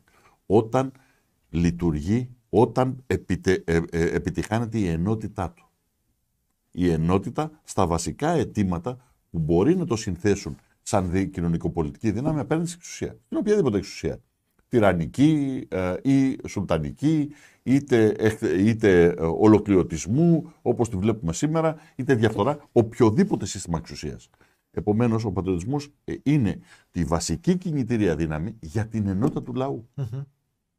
Στη βάση των βασικών αιτημάτων. Δεν μπορεί να υπάρξει κανένα κοινωνικό, ταξικό ή οποιοδήποτε πολιτικό ή κοινωνικοπολιτικό κίνημα, εάν δεν διαμορφωθεί πρώτα και κύρια η πατριωτική ενότητα του λαού. Δεν μπορεί να υπάρξει τάξη, οργανωμένη τάξη, που να διεκδικεί και να προβάλλει τα δικά της αιτήματα ως τάξη καταπιεσμένων, εκμεταλλευομένων δυνάμεων, εάν δεν υπάρξει η πατριωτική ενότητα του λαού. Μόνο με την πατριωτική ενότητα του λαού, μια τάξη επαναστατική, η τάξη καθ' αυτό, όπως λέγανε οι κλασικοί, θα μπορεί να αποσπαστεί από το λαό, όχι για να ξεφύγει, όχι για να επιβληθεί στο λαό, αλλά για να μπορέσει να έρθει να τον ενώσει, να θεμελιώσει την ενότητα αυτή με κοινωνικοπολιτικά αιτήματα. Έτσι λειτουργεί η ιστορία από τότε που ο άνθρωπος αποφάσισε ότι χρειάζεται την εγκατάσταση. Ότι χρειάζεται πόλεις, χρειάζεται κόμμες, χρειάζεται δηλαδή μόνιμη εγκατάσταση. Λοιπόν, αν είναι δυνατόν πλέον να μιλάμε με όρους ιδεολογικής περιχαράκωσης, καθαρότητας, δεν ξέρω και εγώ τι άλλο. Με συγχωρείτε, δεν υπάρχει μεγαλύτερη τύφλωση από την ιδεολογική καθαρότητα. Για μένα η ιδεολογία είναι η στρέβλωση της πραγματικότητας. Και βεβαίως δεν μπορείς να τις αρνηθείς, ούτε να τις καταλύσεις ή να καταργήσεις τις ιδεολογίες. Αλλά πρέπει να έχεις τη δυνατότητα να ξεπερνάς τη στρέβλωση της πραγματικότητας, προσπαθώντας να ενώσεις το κοινωνικό υποκείμενο που είναι το μόνο ικανό για να μπορέσει να ανταπεξέλθει σε αυτή την πίεση. Όποιος πιστεύει ότι θα μας έρθει ως μάνα εξ ουρανού ο σοσιαλισμός να μας λύσει το πρόβλημα, ή κάποια αριστερά, κάποια άλλη αριστερά, ή κάποια άλλη δεξιά, καλύτερη για να μας λύσει το πρόβλημα, είναι σαν τους χριστιανούς που λέγαμε προηγουμένως. Σαν εκείνους τους χριστιανούς που περιμένουν τον Χριστό να τους λύσει το πρόβλημα της λύτρωσης, όταν ο Χριστός ο ίδιος έλεγε ότι η λύτρωση είναι δική σου υπόθεση. Ότι με την πίστη στη δική σου λυτρώνεσαι, όχι με σαν δώρο, πώς το λένε, εκ Θεού ή εξ Ευαγγελίου ή εξ ιεραρχίας. Αυτό το πρόβλημα είναι και το ζήτημα που έχουμε εδώ. Επομένως, είναι στρατηγική επιλογή αυτό που κάνουμε. Το κάνουμε καλά? Όχι. Το κάνουμε πάντα με τους καλύτερους? Όχι. Έτσι. Προσπαθούμε με τους καλύτερους δυνατούς όρους για να μπορέσουμε να κινήσουμε και να ενώσουμε και να οργανώσουμε μία τουλάχιστον βάση, μια βάση να πατήσει ο μοχλός. Ναι. Να πατήσει ο μοχλός. Λοιπόν, αυτό το πράγμα κάνουμε. Από εκεί πέρα είναι ποτέ δυνατόν να ρωτάμε τη Συμμαχία Ανατροπής αν θέλει να διευρυνθεί? Πού εξορισμού το κάνει? Αφού είναι συμμαχία έτσι κι αλλιώς. Έτσι, προσπαθεί. Αλλά ρε παιδιά, αναρωτηθείτε λιγάκι. Γιατί κανένας από τους άλλους δεν άκουσε τα καλέσματα? 3 χρόνια είναι τα καλέσματα. Από τον Οκτώβριο του 20 έγινε η πρώτη δημόσια η πρώτη δημόσια εκδήλωση, το πρώτο δημόσιο κάλεσμα που έγινε στο Αθηνών Πολιτεία με εκδήλωση και μάλιστα σημαντική με πάρα πολύ κόσμο κτλ. Όπου ήρθανε πάρα πολλοί. Εκ των οποίων μόνο οι 7 μείνανε. Όλοι οι υπόλοιποι από εδώ και από εκεί κτλ. Πώς είναι δυνατόν? Νομίζετε στα σοβαρά τώρα ότι αυτοί θα βάλουν μυαλό και θα έρθουν στη συμμαχία? Μακάρι, εμείς είμαστε ανοιχτοί, είμαστε συζητήσεις, έτσι. Να είμαστε ξεκάθαροι. Αλλά εάν ρε παιδιά είχαν το μυαλό να σκεφτούν ότι η απειλή που υπάρχει απέναντί μας είναι τόσο μεγάλη και τόσο κορυφαία όσο την αισθανόμαστε εμείς, έστω και να μην την ερμηνεύουμε με τον ίδιο τρόπο. Δεν χάθηκε ο κόσμος. Έτσι. Και μέσα στη συμμαχία δεν έχουμε ταυτότητα απόψεων. Λοιπόν, στα ζητήματα ανάλυσης της πραγματικότητας κτλ. Λοιπόν, δεν θα είχαν κλείσει το μάτι. Ναι. Έστω. Είχαμε μια θετική εξέλιξη προεκλογικά, όταν λίγο πριν κατατεθούν τα ψηφοδέλτια, η κυρία Κωνσταντοπούλου μας κάλεσε και βρεθήκαμε στο γραφείο της και μας είπε κάτι που το θεωρήσαμε τότε πάρα πολύ ενθαρρυντικό. Ότι όποιο είναι το αποτέλεσμα, μετά τις εκλογές, να βρεθούμε ρε παιδί μου, να έχουμε μια συμπαράταξη με τους όρους που λέτε εσείς, συμμαχία, πολύ ωραίο. Έτσι μας είπε η κυρία Κωνσταντοπούλου. Μ' αρέσει αυτό το σχήμα, η ισότιμη συμμετοχή όλων και όλα αυτά τα πράγματα, αυτά που κάνουμε συμμαχία. Με οργανωτική αυτονομία. Έτσι, ναι. Έκτοτε αγνοείται η τύχη της κυρίας Κωνσταντοπούλου. Θέλω να πω, μην τρελαθούμε προς Θεού, έτσι. Εννοώ, ξέρουμε που είναι η κυρία Κωνσταντοπούλου. Εμείς δοκιμάσαμε από τη Δευτέρα το πρωί να έρθουμε σε επαφή, να υλοποιήσουμε αυτή την υπόσχεση που εκατέρωθεν αφήσαμε, να είμαστε τυπικοί και εμείς στην υπόσχεση που δώσαμε και να συζητήσουμε με ποιον τρόπο μπορούμε να το κάνουμε αυτό το πράγμα, αναγνωρίζοντας το γεγονός ότι η κυρία Κωνσταντοπούλου πέτυχε αυτό το ποσοστό που πέτυχε και εμείς αυτό το ποσοστό που πετύχαμε. Κανένα πρόβλημα σε αυτό. Λοιπόν, αλλά ούτε εμείς να καπελώσουμε κάποιους, ούτε και εμείς να καπελωθούμε σε αυτή την ιστορία. Τι εννοώ? Εννοώ να έχουμε την αυτοτέλεια του πολιτικού μας λόγου. Δεν εννοώ κάτι φοβερό ή να επιβάλλουμε εμείς θέσεις και όλα αυτά τα πράγματα. Έτσι. Να ρωτήσω κάτι σε αυτό για την κυρία Κωνσταντοπούλου, αλλά και για όλα τα υπόλοιπα ονόματα που έχω εδώ μπροστά μου. Γιατί υπάρχει μια ονοματολογία, θα την πούμε μετά. Σε κάθε περίπτωση η συμμαχία πηγαίνει ως συμμαχία ή ως 7 κόμματα ξεχωριστά? Όχι. Ως συμμαχία Ανατροπής ως συμμαχία, η οποία έχει δομήσει ήδη, έχει μια δομή τέλος πάντων από μόνη της. Ωραία.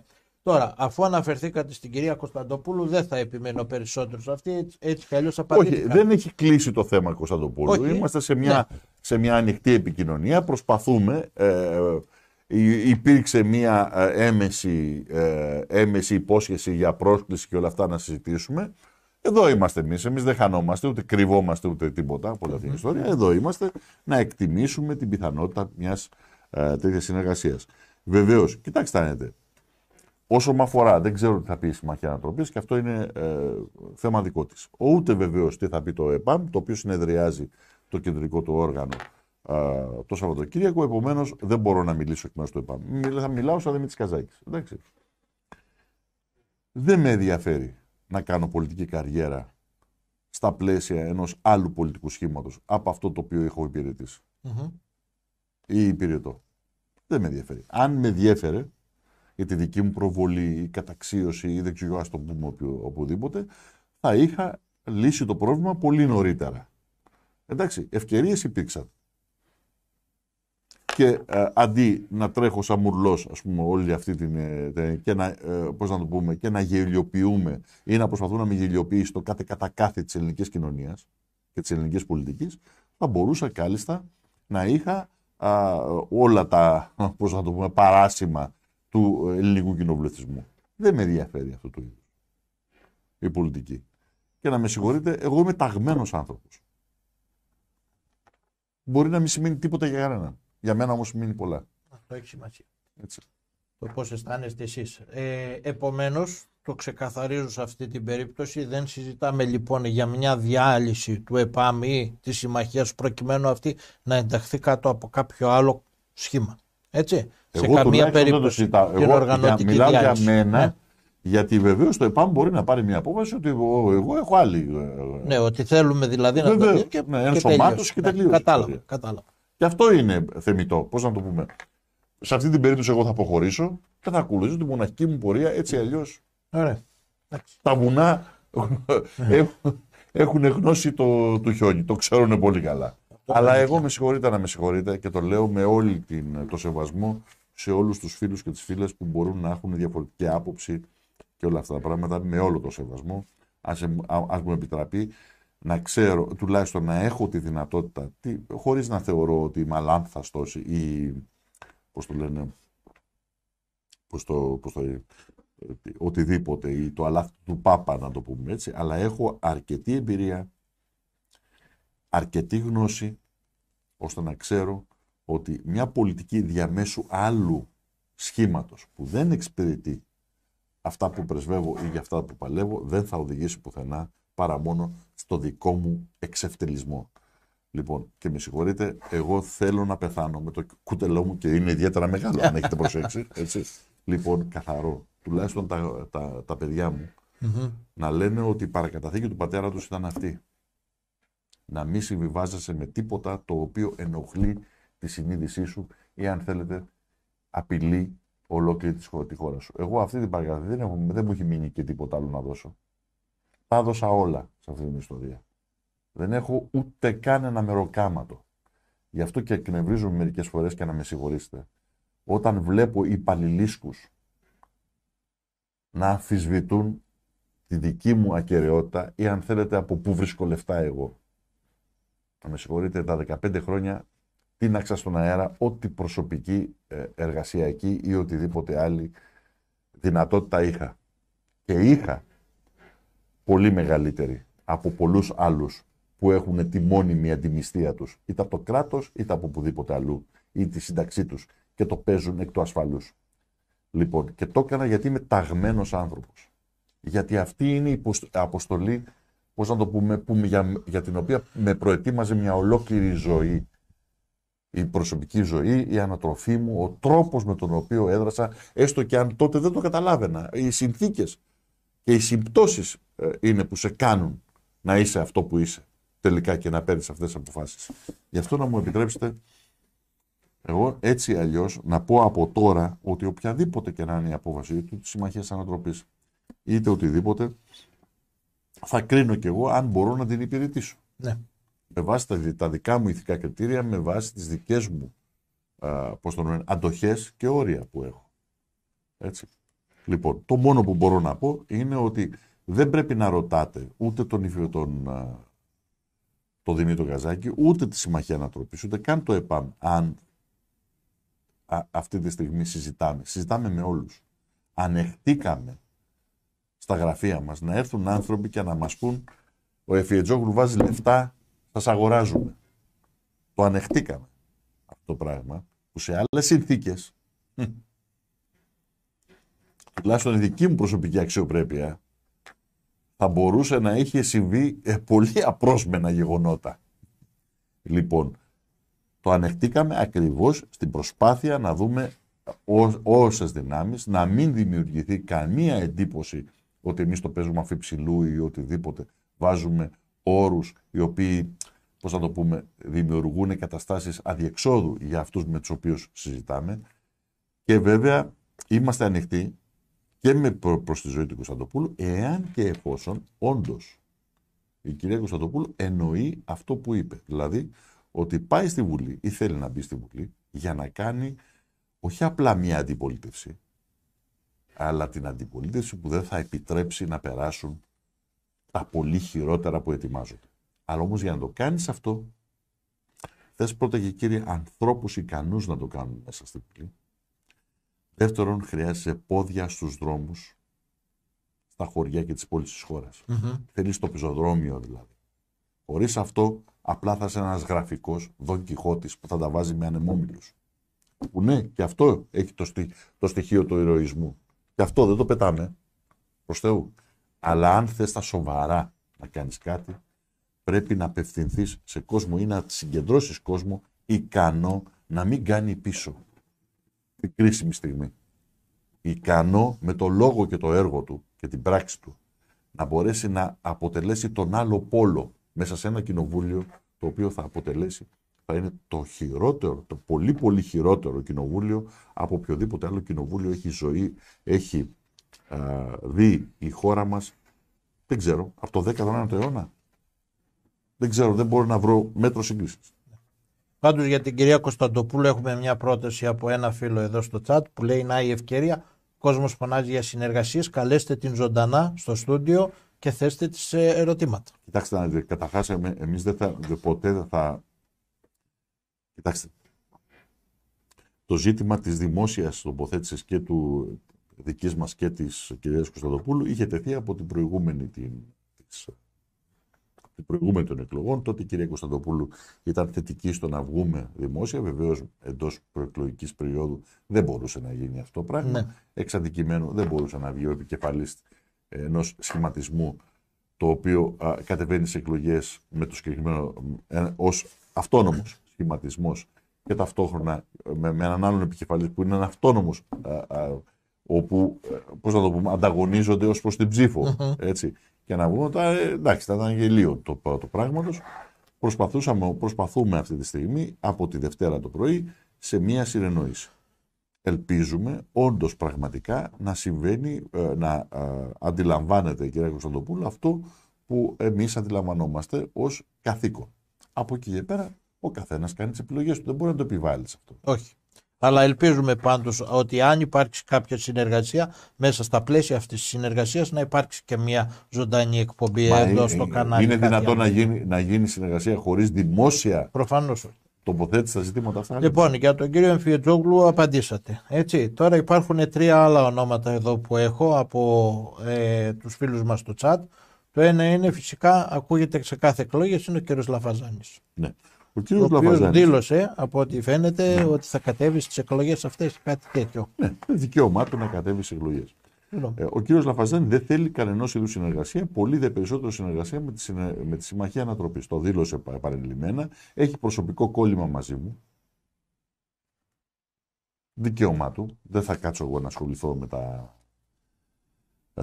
με τις παραξενίες του οποιοδήποτε. Λοιπόν, όποιος είναι και όποιος το δείχνει η πράξη του, οι λόγοι και τα έργα του. Εντάξει. Από εκεί και πέρα, εάν θεωρεί ότι έχει πάθει έναν αυτοκτονικό ιδεασμό, θεωρώντας ότι από μόνος του μπορεί να εκφράσει το έθνος, την πατρίδα και δεν ξέρω και εγώ, και την ανθρωπότητα ολόκληρη, κανένα πρόβλημα να δοκιμάσει τον εαυτό του. Λοιπόν, ωστόσο, οι επαφές έγιναν από στελέχη της Συμμαχίας Ανατροπής, να ξεπεράσουμε και τα προσωπικά. Ναι. Εντάξει. Προσωπικά δεν έχω, μπορεί να έχω μια εκτίμηση κακή ή καλή για κάποιον. Αυτό δεν μπήκε ποτέ εμπόδιο, εκτός και αν πρόκειται για λαμόγιο. Έτσι, δεν μιλάμε σε αυτή τη βάση. Με τη βάση της προσωπικής εκτίμησης. Αν εκτιμώ εσένα ή εκτιμάς εσύ εμένα σαν άτομο. Εννοώ, έτσι.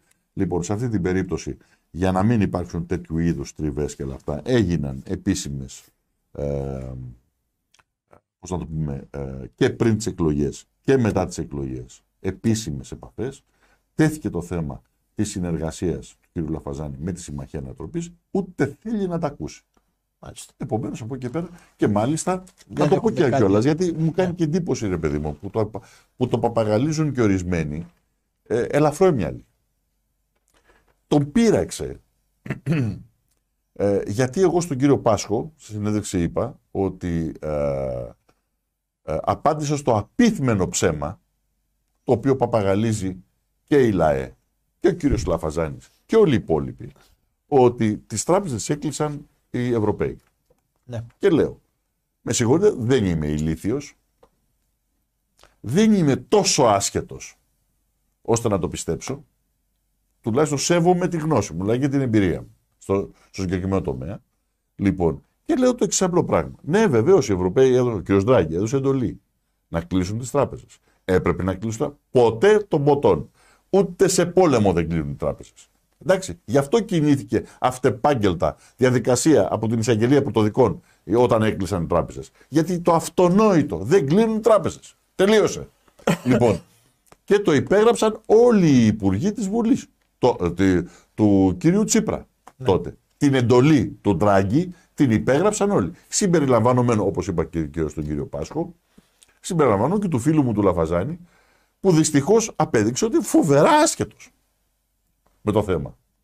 Λοιπόν, εγώ έζησα πολλά χρόνια, έτσι, την πολιτική μου, είχα μια πολύ μεγάλη πολιτική διαδρομή, σε ένα κόμμα το οποίο έλεγε ότι έχει δημοκρατικό συγκεντρωτισμό. Στην ουσία τι έλεγε? Σκάσε και μην μιλάς, δεν θα ασκείς κριτική στην κομματική ηγεσία. Αυτό μας μαθαίνανε στο Κουκουέ.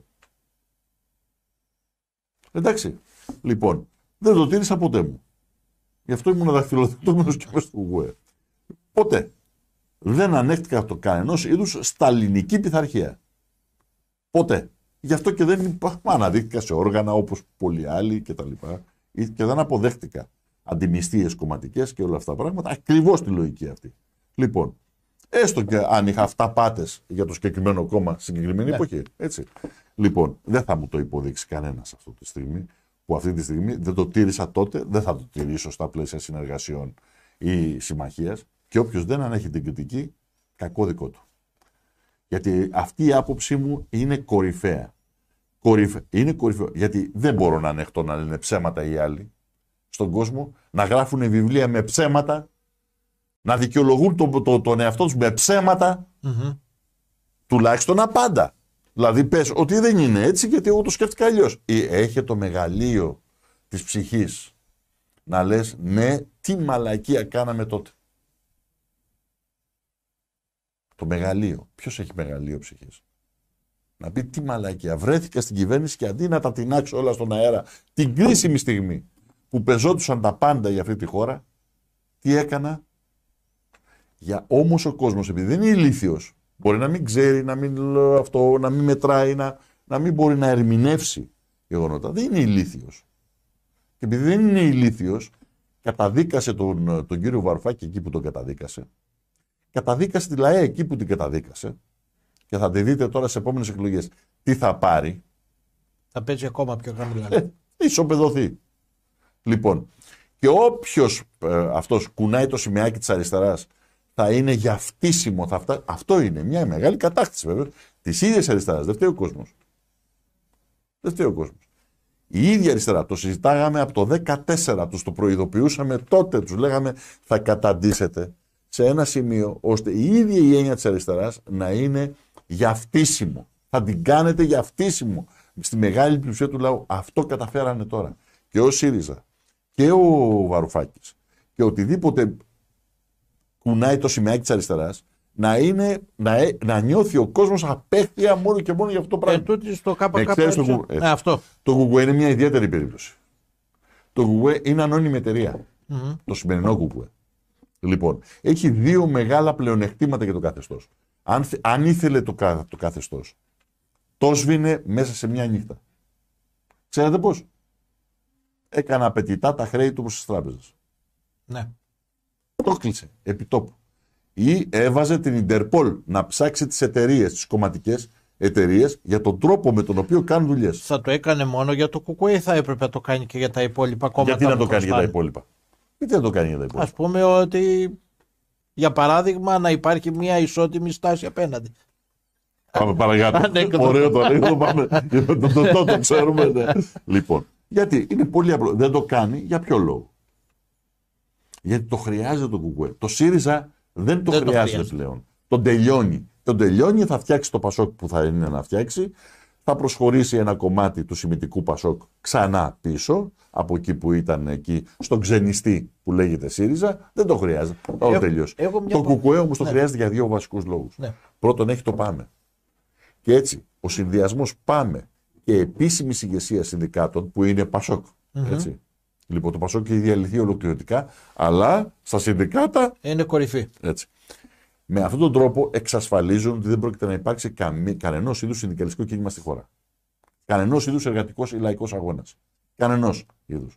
Αυτός είναι ο βασικός μοχλός μετά την καταστολή που έχουν δυνατότητα. Και αυτό το χρειάζεται το ΚΚΕ. Μέχρι στιγμής, όσο το χρειάζονται.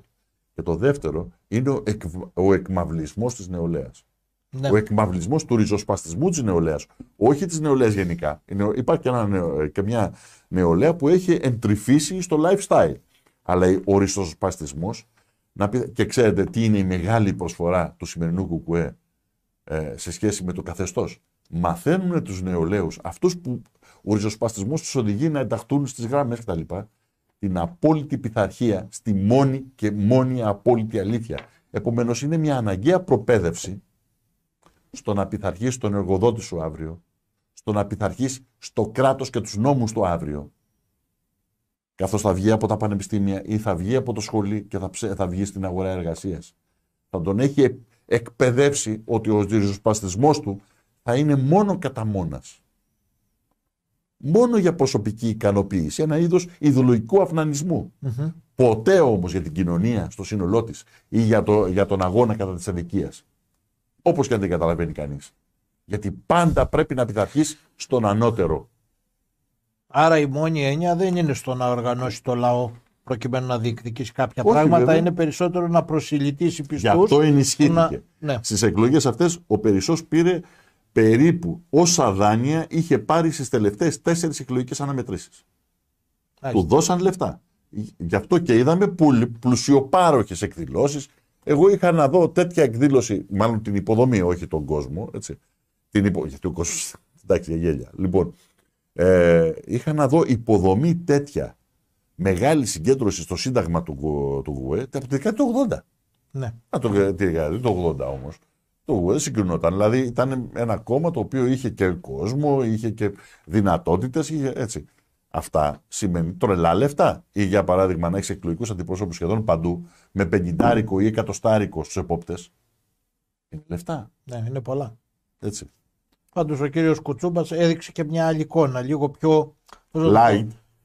Τουλάχιστον στο χωριό μου τον λέμε γαμπρό. Ναι, αλλά είναι ενάντια στο γάμο. Αρκεί να μην είναι ο δικός του. Πάντως με τα ξωτάκους του Μάκια και δεν ξέρω Ήτανε γιατί μπήκε στα καλά σαλόνια της αστικής κοινωνίας.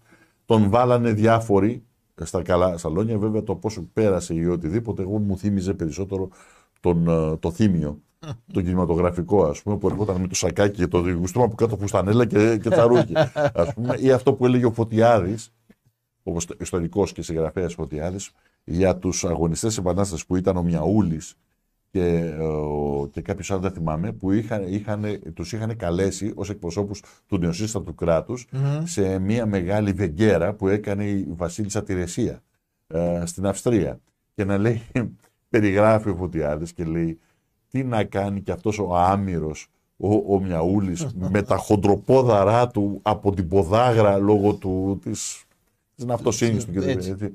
Να προσπαθεί να χορέψει βάλς έτσι, στην αυστριακή αίθουσα μάλλον στην αίθουσα του Αυστριακού θρόνου, ας πούμε. Δεν υπήρχε πιο γελία εικόνα από αυτή. Έτσι. Πρώτα απ' όλα για το ζήτημα της Τουρκίας και μία που είναι επέκταση. Πρώτα απ' όλα από τον Αντώνιο έρχεται, που λέει εφόσον είμαστε σε καθεστώς προτεκτοράτου στην ουσία. Υπάρχει προτεκτοράτο στην ιστορία που βγήκε μέσω της δημοκρατίας και των αγώνων κυρίαρχο χωρίς να έχει θύμα. Ξεκινάει με αυτό το γενικό. Και έχει και μία ακόμα ερώτηση που αφορά εννοείται την Τουρκία, την οποία τη διατυπώνει και ο κύριος Γιώργος Κατράνης. Τι ρόλο παίζουν οι πρέσπες στο Αιγαίο? Ναι. Ας το πούμε έτσι. Πιστεύετε ότι ο Αμερικανικός πόλος πιέζει την Τουρκία μέσω Ελλάδας όλα αυτά τα χρόνια για να κλειδώσει το γεωπολιτικό του χάρτη ενάντια στην Ανατολή? Και η ερώτηση του κυρίου Κατράνη, αν έρθουμε σε ρήξη με την Ευρώπη και γενικά την Δύση, πώς προστατευόμαστε από τους Τούρκους? Λοιπόν, καταρχάς να ξεκαθαρίσουμε ορισμένα πράγματα. Αυτού του είδους τις γενικεύσεις δεν υπάρχουν στην ιστορία. Εντάξει.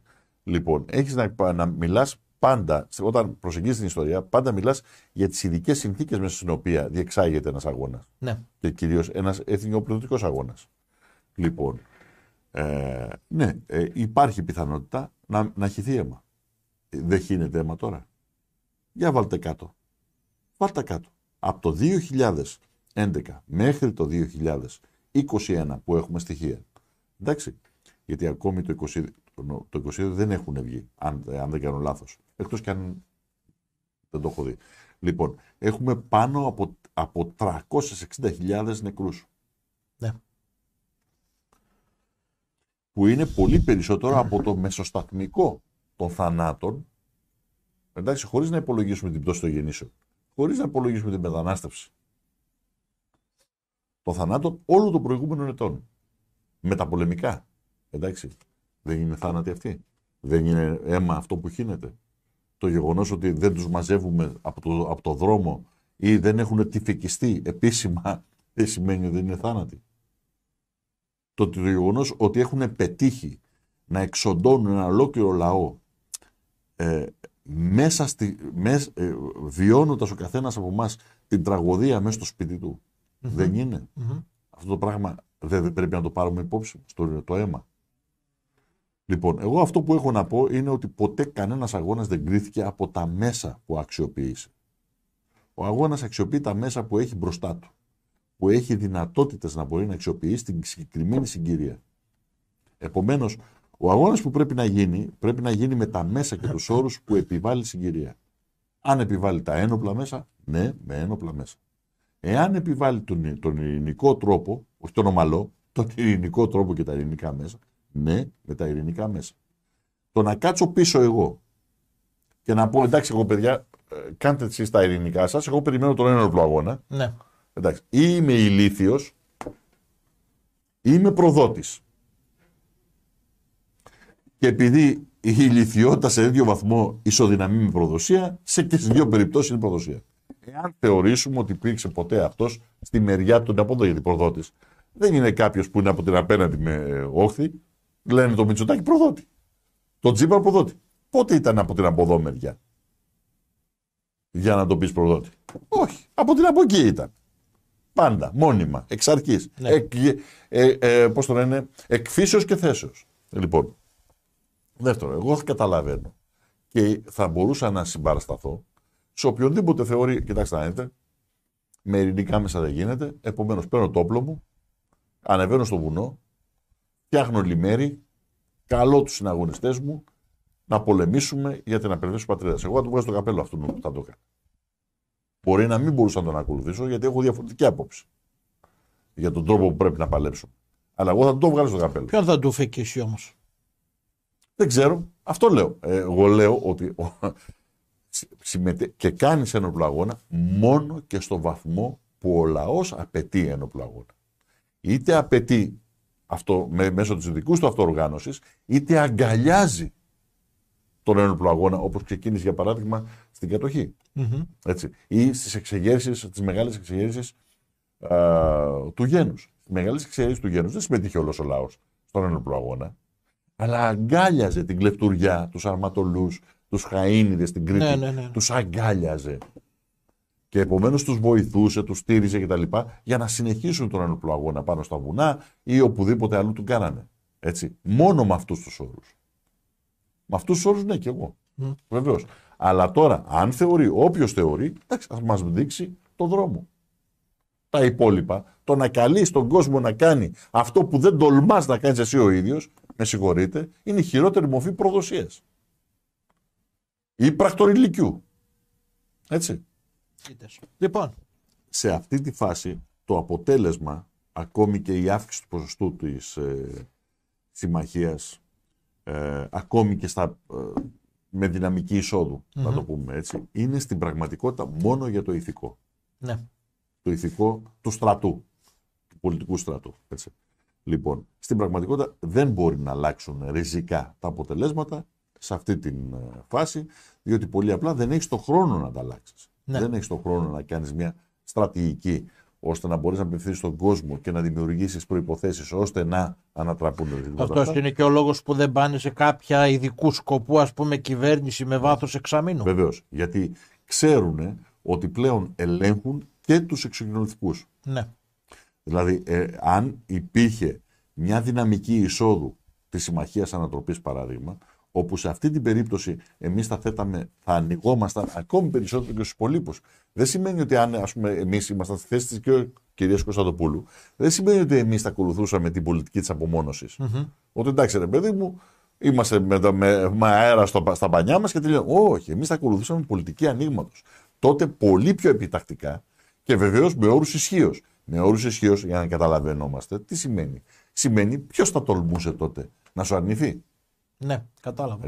Με αυτούς τους όρους. Λοιπόν, και επομένως δεν θα θέλανε με τίποτα τις εκλογές, γιατί σε αυτές τις περιπτώσεις θα ενισχυόταν μια δύναμη που θα ήταν μέσα στη Βουλή στις επόμενες.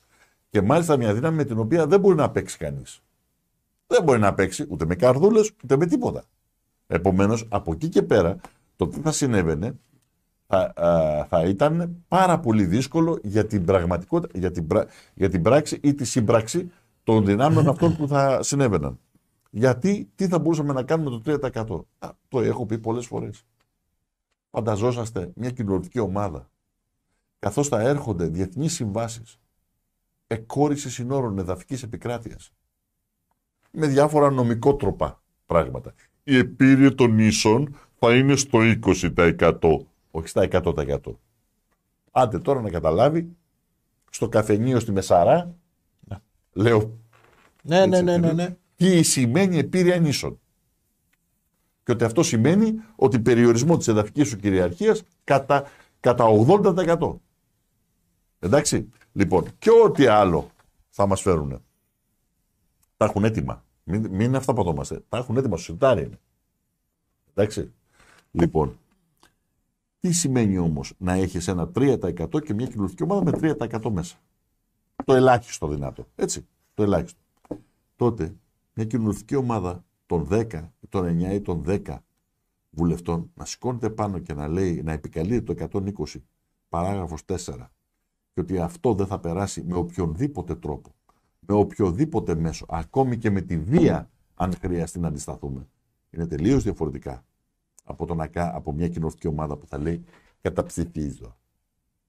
Ναι. Κατανοητό. Πολύ δε περισσότερο όταν έχεις τα κότσια να οργανώσεις το πεζοδρόμιο απ' έξω. Να δείξεις τη δύναμή σου στο πεζοδρόμιο, που δεν είναι αντίστοιχη με την κοινωνική ούτε η Συμμαχία Ανατροπής. Είναι η κοινωνική επιρροή που έχει, η κοινωνική δυνατότητα οργάνωσης. Δεν είναι αντίστοιχη του 1% που πήρε. Καταλαβαίνουμε τι λέμε. Ναι. Εάν λοιπόν αυτός ο συνδυασμός είναι τέτοιος και που δεν μπορεί να το κάνει κανένα σήμερα, κανένας, ούτε το Κουκουέ, ακόμη και αν ήθελε. Ακόμη και αν ήθελε, δεν μπορεί να το κάνει. Λοιπόν, οι μόνοι που μπορούν να το κάνουν είμαστε εμείς. Όχι μόνο γιατί έχουμε τη θέληση, γιατί έχουμε το know-how. Έτσι. Λοιπόν, αν λοιπόν αυτό θα μπορούσαμε να πετύχουμε, ξέρετε τι γίνεται, τι σημαίνει να επικαλείται το 120 παράγραφος 4 του συντάγματος μια κοινωνική ομάδα, όχι ο πολίτης, ο κακομοίρης που θα τρέχει και θα το χτυπάνε και θα του σπάνε το κεφάλι και θα το χειρίζονται οι πρετοριανοί με τα χημικά. Κοινωνική ομάδα. Τότε μπαίνει ένα ζήτημα για το στρατό, για τους θεσμούς της χώρας, για το λαό τον ίδιο στο σύνολό του. Όλοι έρχονται ενώπιον των ευθυνών τους. Τι θα γινόταν σε αυτή την περίπτωση με την περίφημη μήνυση που έχει καταθέσει το ΕΠΑΜ? Θα έβγαινε από το σιρτάρι επιτέλους? Θα μπορούσε πλέον να... Τα μηνύματα που είχαμε, τουλάχιστον το δικαστικό χώρο που είχαμε προεκλογικά, είναι ότι μόνο με την παρουσία μας στο κοινοβούλιο θα έβγαινε από το σιρτάρι η μήνυση. Αυτό είχαμε. Γι' αυτό άλλωστε δόθηκε μεγάλη έμφαση στο να μην εμφανιστούμε πουθενά, να μην ακοστούμε πουθενά. Εντάξει. Άρα είναι και αυτό ένα κίνητρο για να μπορέσει να μπει μέσα στη Βουλή. Βέβαια. Μα το πρώτο ζήτημα που θα θέταμε είναι το ζήτημα της εσχάτης. Εσχάτης θεσμικά. Δηλαδή όπως προβλέπεται με το Σύνταγμα, με τις πράξεις που έχουν γίνει. Έτσι. Και μάλιστα για την κυρία Τουρνάκη, το πρώτο πράγμα που θα θέταμε το ζήτημα της αποζημίωσης των υγειονομικών. Το έχουμε πει από την αρχή, δεν χρειάζεται να το ξαναλέμε. Το πρώτο ζήτημα. Όχι μόνο, προσέξτε, εμείς λέγαμε εξ αρχής στους υγειονομικούς που συνεδρίαζαν στα γραφεία του ΕΠΑΜ, αλλά και ευρύτερα όπου μας δόθηκε η δυνατότητα, χωρίς να θέλουμε να δείξουμε ότι πάμε να καπελώσουμε το κίνημα των υγειονομικών. Έτσι. Λοιπόν, τι τους λέγαμε? Δεν αρκεί να σας πάρουν πίσω στις δουλειές. Πρέπει θεσμικά να ανατραπεί η λογική του εκτοπισμού. Αυτό που σας κάναν δηλαδή. Το γεγονός ότι βγάλανε σε εκτοπισμό, υποκαθεστώς εκτοπισμού, 7.000 ή 8.000, πόσοι ήταν οι υγειονομικοί, θα έπρεπε να αιτηθεί και νομικά και θεσμικά και πολιτικά. Και αυτό θα γίνει μόνο με το να αποζημιωθείτε στο ακέραιο για όλα αυτά τον καιρό, ώστε να μην μπορεί να το ξανακάνει οποιαδήποτε κυβέρνηση απέναντι σε οποιαδήποτε επαγγελματική ομάδα. Εάν αυτό δεν συμβεί, μπορεί οποιαδήποτε κυβέρνηση, ιδιαίτερα η κυβέρνηση του οργανωμένου εγκλήματος του κ. Μητσοτάκη, εντάξει, να το κάνει απέναντι σε οποιαδήποτε επαγγελματική ομάδα του ευρύτερου δημόσιου τομέα. Να το κάνει. Να τους θέσει υποκαθεστώς εκτοπισμού, αφαιρώντας τους τα μέσα προστοζήν. Το φαντάζεσαι, τους καταδικάζει την πείνα. Αυτό είναι αδιανόητο. Αδιανόητο για κοινωνικό καθεστώς. Δεν μιλάμε τώρα για δημοκρατικό. Δημοκρατικό δεν υπάρχει. Δημοκρατικό πολίτημα δεν υπάρχει στη χώρα. Αλλά έστω και κοινωνικό. Επομένως, φυσικά και υποστηρίζουμε. Τώρα, για την υποχρεωτικότητα των εμβολιασμών, δεν με ρωτάει εμάς. Εμείς τοποθετηθήκαμε ενάντια στην υποχρεωτικότητα των εμβολιασμών και των υπόλοιπων μέτρων ιατρικής υγιεινής. Ναι. Η φιλετικής υγιεινής, σωστότερα επιστημονικά, αυτός είναι ο όρος, φιλετικής υγιεινής που εφαρμόστηκαν από το Μάρτιο του 20, πολύ πριν ξυπνήσουν πολλοί άλλοι. Και ξεκινήσουν να λένε αυτά που είπαν και καλά κάναν και τα είπαν. Πολύ πριν. Σε ανύποπτο χρονικό διάστημα. Ταχτήκαμε ενάντια. Και ταχτήκαμε ενάντια γιατί παλεύουμε για δημοκρατία. Και ξέρουμε τι σημαίνει δημοκρατία. Δημοκρατία δεν είναι να πάρει να ψηφίζεις και η ψήφος να πιάνει τόπο. Δημοκρατία είναι να προστατεύεται ο πολίτης από το κράτος δικαίου. Δημοκρατία είναι να αποφασίζει ο πολίτης για τα μικρά και τα μεγάλα. Και όχι μόνο μία φορά στα 4 χρόνια, όπου τον καλέσει η εξουσία να δώσει τη γνώμη του.